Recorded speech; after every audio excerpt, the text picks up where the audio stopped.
Complete star Mohan Lal కుమార్తె విస్మయ బ్యాక్కొటేషన్ చిత్రంతో మాలీవుడ్లో entry ఇస్తోంది. ఈ చిత్రాన్ని మోహన్ లాల్ తన సొంత నిర్మాణ సంస్థ ఆశీర్వాద్ సినిమాపై నిర్మిస్తున్నారు.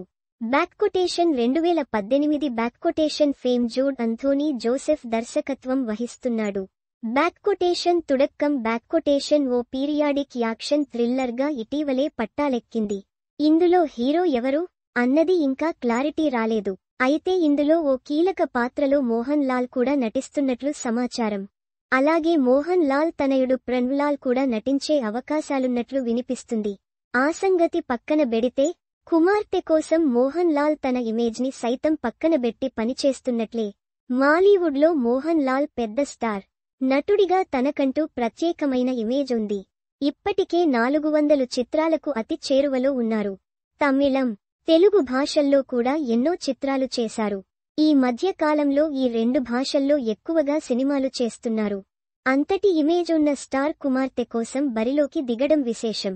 తనయుడు ప్రణవ్ లాల్ కూడా ఓ పాత్ర పోషిస్తున్నట్లు వినిపిస్తుంది. ప్రణవ్ సినిమాలు చేయడం రేర్. బాగా నచ్చిన కథలు దొరికితే తప్ప నటించే ఆసక్తి చూపించాడు. సినిమాల కంటే ట్రావెలింగ్ అంటే ఇష్టం.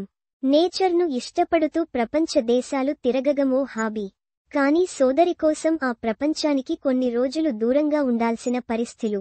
ముగ్గురు కలిసి నటించడం అధికారికమైతే ఇదే తొలి సినిమా అవుతుంది. మోహన్ లాల్, ప్రణవ్ గతంలో ఒకే ప్రేమ్లో కనిపించారు. కానీ అప్పటికీ కుమార్తె ఎంట్రీ జరగకపోవడంతో సాధ్యపడలేదు. తాజా సినిమాతో అందుకు ఆస్కారం కనిపిస్తుంది. ఈ చిత్రాన్ని కూడా వీలైనంత త్వరగా పూర్తి చేసి రిలీజ్ చేయాలా అన్నది లాల్ ప్లాన్. షూటింగ్ పేరుతో ఎక్కువ సమయం తీసుకోవడం లాల్కు నచ్చదు. ఎలాంటి స్క్రిప్ట్ అయినా వీలైనంత త్వరగా పూర్తి చేయాలన్నది